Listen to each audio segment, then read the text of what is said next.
A teenager from Sweden called the Voice of the Planet is ready to cross the Atlantic on a mission to fight climate change. In this morning's Eye on Earth, we follow Greta Thunberg. She'll be sailing from Europe to New York to call on world leaders to protect the environment. She leads a global youth movement and has been nominated for the Nobel Peace Prize. Roxana Saberi met Greta in her hometown of Stockholm.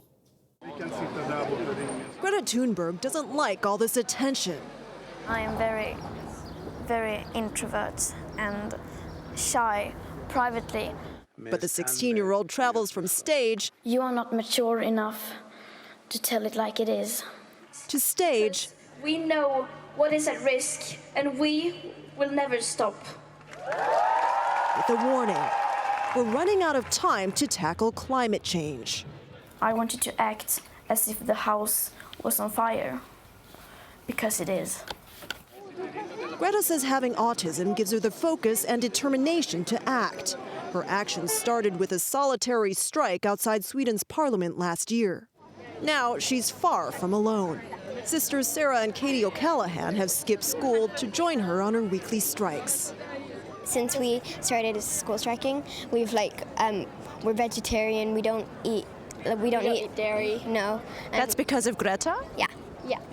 We don't take the car as much as we used to. We just cycle and school. take the train and stuff.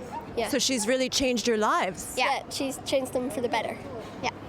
All of these people are here to see Greta, a sign of just how much her message is resonating here in Sweden and across Europe.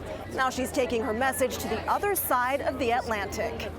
She's setting sail on a solar-powered boat, bringing a message to a UN summit in New York. The journey could take 2 weeks, but Greta says she doesn't fly because of the environmental impact of air travel. They say they listen to us, and now that is up to them to prove that if they have listened. How would you rate the United States climate change efforts? Not very high, Why not? because, the emissions are still rising. The U.S. releases more carbon emissions than any country except for China. Greta wants all governments to cut emissions in line with the Paris Climate Accord, which President Trump has rejected. Would you meet with President Trump? Why should I waste time talking to him when he, of course, is not going to listen to me?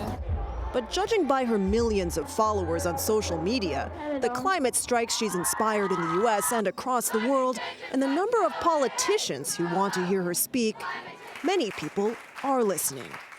What can each of us do to fight climate change?